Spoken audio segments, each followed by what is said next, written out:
tusabira bannaffe abo bayise okweddiza ate nammwe ffe abakyaliwo ne twongera okwesabira tutegeere nnyo okuyitibwa kwaffe n'obuvunaanyizibwa bwaffe tubikole awatali kwesaasira n'awatali kwekwasa nsonga zonna. Obulamu tebubeera bwangu era tisi bwangu,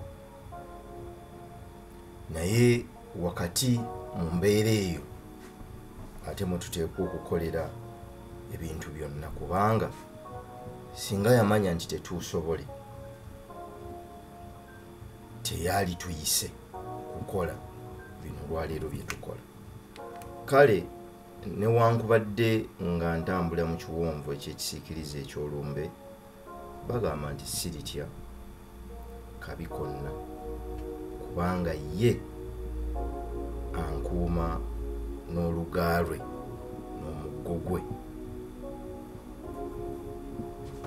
Tunywere tunywere tunywere, naye nga bwe ntera okubagamba enjuba teri wala n'ensi.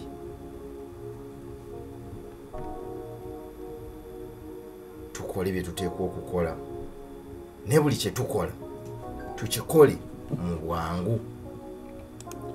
Buli kyokola kikole mangu, tolwawo toyongezaayo.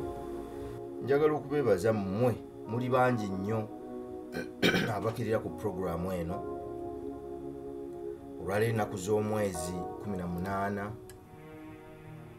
omwezi gwa Mutunda omwaka gwa Mukama waffe 2021. Mu programu Manya Kyoli Manya Omulimu Gwo, nange Simon Senkai. Olwaleero njagala okwogera ku kintu naddala abali mu nsi eyaffe gye basinga okwewala obanga balowooza nti abakyogerako tebasaanidde kubeera ludda luno, basaanidde kubeera buuyi buli ewali baganda baffe Reverend Father Kato Po. Njagala kwogera ku spirituality naye sijja kukikkirira wala nja kusigala kungulu, naye ng'era akulaze kungulu osobolera ddala bulungi naawe okutunulayo n'olengera wansi kasita olaba wano. Obw'omwoyo mu sabbiiti eno waliwo abantu babiri abambuuzizza ekibuuzo, naye ebibuuzo byabwe nga bikwatagana naye nga biri ku bw'omwoyo. Nenjagala nkiddemu tukyogerekokko naddala eri abaana abato, abavubuka abakula, abali mu primary, abali mu secondary n'abali ku university mu zisettendekero, babeeko kye bafuna ne kye bategeera. Ensi eyaffe mwe tukulidde etunuulira nnyo emibiri era amaanyi gateeka ku mibiri. Kino nno kyali kigenderere naddala mu abo abaawandiika enkola gye tugoberera naddala mu byenjigiriza. Abo abaagiwandiika baali bagenderevu. Edda waabeerangawo ennono y'obuddu bwe baazimbiranga obuddu nga waliwo enzikiriza egamba nti zimba omubiri nga gw'amaanyi onafuye obwongo.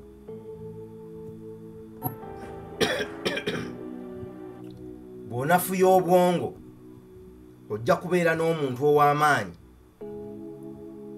naye nga mwangu okutambuza era mwangu okulagira ekyokukola era n'akikola era nga n'abamuwulize. kale bwe baali bazimba tebaazimba muntu asobola kwekulembera, baazimba omuntu omuwulize ateekeddwa obuteekebwa okugoberera n'okuwuliriza ebyo bye baba bamutegeezezza. Naye ekiseera kirabika tekiri wala oba kituuse okusomesa omwana w'omuddugavu okutegeera n'okumanya ensibuko y'amagezi n'okukula. Bwe tubadde tusoma ku ngero z'abo aboogerwako mu nsi yonna abaayiiya ebintu eby'enjawulo, tugenze okwetegereza nga bangi ku bo ne bye baayiiya okusooka abamu baaloota na birooto mu birooto byabwe, abalala baafuna ebirowoozo mu bo nga bw'osoma ku bulamu bwabwe n'ensibuko yaabwe ebintu byonna bye baavumbula ensi kwezimbidde olwaleero baabifuna mu kwolesebwa. Oli naafuna okwolesebwa ku kintu ng'ettaala eyaka, najja akikkiriza nti ettaala esobola okwaka, n'agamba katonda ekitangaala, n'awaayo obulamu bwe bwonna nga tatunuulidde kiki kyafuna, n'agezesa ekirowoozo kye yafuna n'akinoonyerezaako, n'afuna amagezi ag'ensi okutuusa lwe yazimba omusingi okwazimbirwa kye tuyita balubu oba ettaala ya leero. Oli n'afuna okwolesebwa ng'ekintu kibuuse mu bbanga, n'awaayo obulamu bwe bwonna, ne banoonyereza, ne bakola the right brothers, ne bakola omusingi olwaleero okuzimbiddwa ennyonyi zonna ezitambula. Naye okusobola okusigaza omwana w'omuddugavu emabega, baalina okumuggyako n'okumuwambako amaanyi ge ag'okwefumiitiriza, okulowooza n'okukkiririza mu kwolesebwa Katonda kw'aba amuwadde. Kyemuva mulaba nti ffe abeeno abalina emibiri gyaffe tugoberera bye tulaba, tetugoberera bye tukkiriza. Kubanga byolaba bizimbibwa maaso go, so ate byokkiriza bizimbibwa ekyo kyolaba munda mu ggwe. Omuntu yenna omulala kyatasobola kulaba era nga bw'okiwuliriza n'okigoberera, n'okitambulirako, n'okinoonyerezaako, n'okikola emyaka gyo gyonna egy'obulamu, olwaddaaki bw'ototuuka ku kinene ozimba omusingi okunaazimbirwa ebintu ebinene. Era ffe ne tusigala mu nsi ey'okukoppanga obukoppi n'okugoberera abo be tulowooza nga tukkiriza nti bategeera okutusinga. Kubanga omuzungu ne bw'ava eri gy'avudde nga mu butuufu gy'avudde abadde mu buyabuya ddala nga y'omu ku bannambaluje g'abasembayo, bw'atuuka wano abaddugavu bonna bateekwa okumuviira bamuwe ekifo. Lwaki? Olwalangi ye. Kino nno abakiraba kungulu bakikomaawo, naye singa tukiyingira munda tujja kutandika okulaba obusibe n'obulemu obwateekebwa ku mwana w'omuddugavu mu ndowooza. Bw'oba oyagala okukomya omuntu mu bulamu n'okumumalako ekikye n'okumukomyawo afuuka atasobola yadde okwebeera, mulemaze obwongo. Teriiyo bulemu businga bulemu bwa bwongo, kubanga tusanze bangi abalina obulemu ku mibiri gyabwe naye nga baagaana okukkiriza obulemu obwo ate ne bakola enkyukakyuka ez'enjawulo mu nsi. Wano weebali n'okwetooloola ensi weebali. Omukyala bamuyita Helen Keller. Mwattu yafuna obulwadde n'afuna obulemu bw'amaaso ne gaziba n'amatu, naye yasoma n'afuna ne PhD. Ne bamubuuza nti obuzibu kusoomooza ki okusinga obunene mu bantu abalina obulemu? naddala obw'amaaso. Yagamba ekisinga obukulu mu nsi si kuba muzibe, ekisinga obubi mu nsi si kuba muzibe, wabula kwe kubanga otunula naye nga tolaba. Yakiyita sight without vision. Sight without vision, okutunula naye nga tolaba. Okulaba mwe muva okwolesebwa n'okugenda ewala. Ebintu byonna bye tukola mu nsi bye tusobola okutuusaako engalo n'okukyusa bitandikira mu bw'omwoyo, naye omwoyo guwa ebirowoozo byagwo, gwaweebwa tool. Nga bw'olaba nti essimu weeri, essimu omulimu gwayo kukozesebwa kwogererako na kusindika bubaka. Kakati n'omuntu omutonde bwe yali afuna ekirabo eky'omwoyo mu ntandikwa ng'azaaliddwa, omwoyo gwo gwaweebwa obwongo gubukozese okuterekangamu ebirowoozo byagwo n'okulowoolezangamu, kubanga obwongo bwe bw'ensi, obw'omwoyo si bwa nsi eno, bwa nsi eterabika. Naye ng'ate bino ebirabika bifugibwa ebitalabika, ekitegeeza nti ne puroguramu eno gye nkola ne bye mba nnaayogera biba byasoose kubeera mu mwoyo gwange. Olwo ne ndyoka nkozesa obwongo bwange okubirowoozaako, okubitunulamu n'okubyekenneenya n'okunoonyereza, ate oluvannyuma ne ndyoka nkozesa tool ey'akamwa eyampeebwa nzijje wano ku mpewo 88.8 kino nkyogere. Naye byonna bye nsobola okwogera wano ne bye tusobola okwogerako bisibuka era ne bitandikira mu nsi eterabika, era kubanga mmwe temubaayo nga ndowooza. Nsooka okubirowoozaako n'okubikubaganyako ebirowoozo mu nsi eyange eterabika ey'omwoyo. Olwo ne ndyoka mbiteeka mu bwongo, akamwa ne kabyogera. Kyebava bagamba nti okujjuzibwa kw'omwoyo akamwa kalaga ekyo ekiri wansi w'entobo y'omwoyo. Era omuntu bw'ayogera ebigambo 5 mu ddakiika ze 3 oba omaze okutegeera kikyali singa oba mwekenneenya. Kale ekintu kino ne kitasomesebwa kunnyikizibwa nti abaana balekawo n'okuyaayaana kw'emyoyo gyabwe ne bagoberera okuyaayaana kw'emibiri gyabwe mu nsi. So nga amaanyi, obuyiiya, obutetenkanya n'okukola ebintu ebiwangaalawo bisibuka mu nsi ey'omwoyo. Era atategedde, naddala ffe ng'ab'emibiri emiddugavu abatategedde, tunaabanga bannambalujega ebbanga lyonna. Lwaki? Anti tunaagobereranga bugoberezi naye tewaabenga kuyiiya na kulowooza. N'abo abanaabeerangawo okulowooza tebaaweebwenga kitiibwa era tebaayambibwengako kutumbula birowoozo byabwe babiteekemu obudde ensi esobole okugyamu amakulu. Bigase ensi ate bisitule n'ekitiibwa ky'oyo nannyini nsi ya mwoyo, Katonda. Ebintu bino okubyogerako toteekwa kubanga oli buuyi buli obw'abaganda bange bano ba Father Katopo, ba Reverend Kiyingi, ba Sheikh ababeera wano. Nedda, oteekwa okubanga osoose eno, kubanga amazima ng'ojje ate buli omu ali eyakkiriza nti omwoyo bwe gwawukana n'omubiri wabeerawo okufa. Omubiri guziikwa, omwoyo guddawa. Ebirowoozo bino bye tulina si byaffe, wabula bituweebwa era byatuweebwa okuva mu ntandikwa. Bikulire mu ffe, tubikozese okufuula ensi ekyenjawulo. Abaliddawo bagisange nga yanjawulo, nga bazimbirako ebyo bye twazimba nabo babyongereyo mu mwoyo ate babitumbule. Kyemuva mulaba nkiddamu, omulembe gwaffe tusomye ne badokita bangi, badokita ab'ebitabo, si bano abajjanjaba, ab'ebitabo. Ekitegeeza nti abakuguse mu kumanya ne mu kutegeera ensonga ez'enjawulo bangi.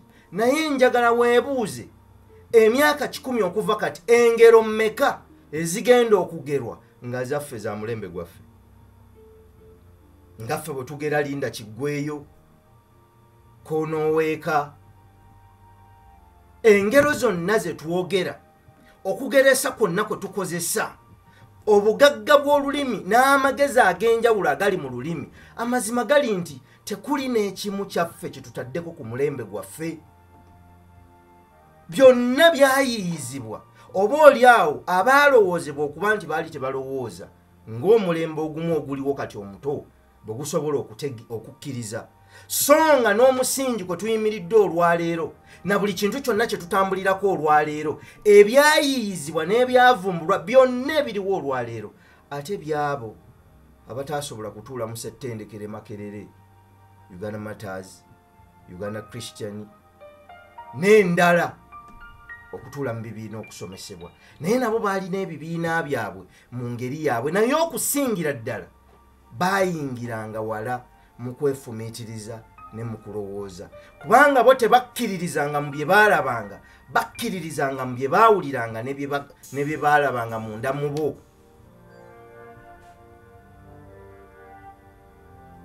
ne kyogenda okukola n'omulimu gwo keebe eno Masengere kebe Kyabassa mugende musome ku lugero engeri gye yatandikamu kyali kirowoozo yasooka mu nsi ya mwoyo Masengere okuddawo yasooka mu nsi ya mwoyo ebintu byonna bye tutunuulira olwaleero ebitwesiimisa ne bye tutunuulira abantu babirowoozaako okusoomooza okutwolekedde naddala mu mulembe gwaffe kwe kulowooza nti tunaafuna bye tutasobola kuwa budde kulowoozaako mu nsi tolina kyogenda kufuna nga towaddeeyo biseera kukirowoozaako kubanga bw'onooba tokirowoozezaako n'okifuna kinaakuyita mu myagaanya gy'engalo kale ebintu byonna bitandikira mu nsi ey'omwoyo spirituality obw'omwoyo bukkiriza nti wonna wooli oli nabwo otambula nabwo kubanga oli muntu alina omwoyo abategedde kye bava batambula n'ebitabo okuwandiikanga ebirowoozo byabwe ebyo ebiba bizze mu bwongo bwabwe kyannaku nti Katonda bwe yali atutonda yatuwa ng'oggyeko okutuwa omwoyo kubanga amazima gali nti gwe gwogera kaakano eddoboozi si era oli yabuuza kambuuza ensimbi wano naawe weetunuulirawo wooli emikono egyo gy'olina gy'ani gijjo si bwe kiri ogwo omutwe gw'olina gwani gugwo olwo olubuto lwani lulwo amagulu gaani gago kati gw'oli luddawo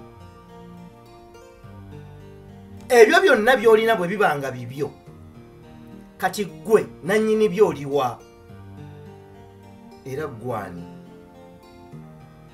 mwattu ate tukyogera oba oli awo mu butamanya oli bamubuuza olwo olubuto lwani lwange egyo emikono gyani gyange amagulu gaani gange omutwe gwani gwange gw'oli luddawa nannyini byo ekitegeeza enjogera eri kungulu naye ate eraga ekiri munda nti gwe nannyini w'oli naye ate olinga atalabika naye olabikira mu mubiri ogwo gw'oba olaba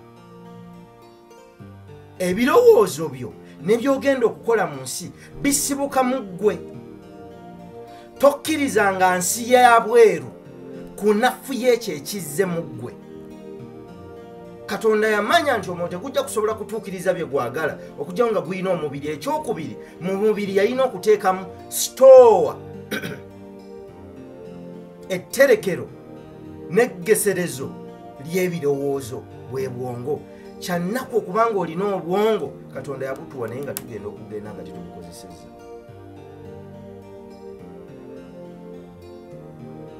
wano weewali okusoomooza n'ebibuuzo ebingi ebiri munda nti ne ku ssaawa zino waliwo omuntu atudde alinze omulala kyanaalowooza kwanaatambulira ebyaffe bibayambako buyambi okuteekawo n'okubasobozesa okuzuukusa ekyo ekyekwese mu mmwe, nammwe musobole okutambula naye nga mugoberera nga musinziira ku bino okuzimba ekyo kye muli, naye ng'amaanyi gonna gali mu mmwe munda. Bwe nzija ne mbabuulira bwe ntambudde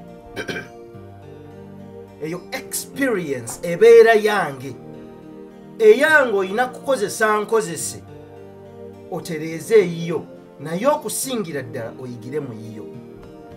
Kyenva nkugamba mu nsi teri amanyi ky'oli, teri asuubira, teri naasobola kutegeera kikyogenda kuba. Abakutunuulira bagezaako bugeza okugattagatta obubonero obwo baba balabye abo abasobola okubulaba ne bafuna endowooza, naye era olumu babuusabuusa n'endowooza yaabwe gye baba bafunye. Naye gwe oyo gwe gw'osinga okumanya ky'oli, naye olw'obutasomesebwa na kutegeera kukkiririza mu ekyo ekiba kizze mu ggwe, kyova okisuulawo n'odduka ogenda ogoba ensi. Sulimaani yagamba nti obulamu bulinga okugoba empewo gikwali. Tosobola kulya nsi. Abo batwalibwa amaaso ag'ensi zibasanze, kubanga tosobola kukkuta nsi era tosobola kukkuta bya nsi. Tosobola ne bw'olya kino na kiri na kiri na kino byonna n'obijja byonna n'obyewa, tosobola kukkuta. Era okuyaayaana kw'omubiri gwo gy'okoma okulya kugenda kukula okutuuka lw'oli ebyo byennyini ate kw'oyimiridde gwe kennyini ne weesaanyaawo. Ebintu byonna bye tukola katugonzeemu bisooka mu birowoozo. Abamu boyogera ku mwoyo baabasomesa n'obutendeke bwabwe batya, olutandika okwogera ku mwoyo ng'atya. Kale bisooka mu nsi y'ebirowoozo byammwe. Ebirowoozo byammwe kw'olina okuzimbira obwongo, era mu program manya ky'oli, manya omulimu gwo, manya ky'oli. Tukkiriza nti ebizimba omuntu atuukiridde ebisinga obukulu biva mu muntu munda. Kyemuva mulaba ebiseera byaffe byonna bye tubeera wano, amazima gali nti bye twogerako bya munda. Era naawe obeera eyo n'ogamba naye ekintu kinkutteko, ng'owulira bye boogedde bikkutteko. Tebikutte ku bwongo obwo, bikutte ku mwoyo gwo. Tukikola mu bugenderevu, anti azudde amaanyi ge n'oluzzi olulwe kwateekwa okukima aba takyaddamu kulumwa nnyonta. Bwe balimanya amazima gali basumulula ne bafuuka ab'emirembe. Anti ozuukuka ku makya ng'omanyi lwaki ozuukuse, ng'omanyi gy'ova, ng'omanyi w'oli, ng'omanyi ne gy'olaga. Oba tokyetaaga kubeera awo kutambulira ku John ono buli kaseera oddeyo wa John omubuuza. Ofuna ekitangaala mu ggwe nga newankubadde ensi y'ebweru esobola okuziba n'obeera mu kizikiza, ofuna ekitangaala mu ggwe ekisigala kikumulisiza mu nsi y'ekizikiza n'osigala ng'otambula. Byonna by'ogenda okutuukako mu nsi bigenda kusooka kuva mu nsi ffe gye tutasobola kulaba, ffe bwe tutunula tulaba ggwe. Tetumanyi ky'olowooza, tetumanyi ky'olaba, tetumanyi na lwaki okola ekyo ky'okola, kubanga ekyo kikwekeddwa mu ggwe.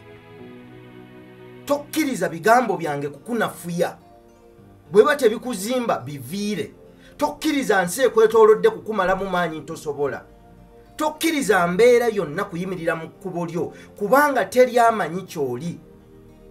Ekyo ky'olaba mu ggwe ng'ozibiridde, oyo ye ggwe omutuufu. Wabula bw'ozibula amaaso nga ky'olaba munda si ky'olaba ebweru, kitegeeza ky'olaba ebweru kya kaseera. Tandika okusesetula ebigere otambule, onoonye okumanya n'okutegeera okw'ensi mw'oli. olyoka otambule okutuuka ku kyoyagala.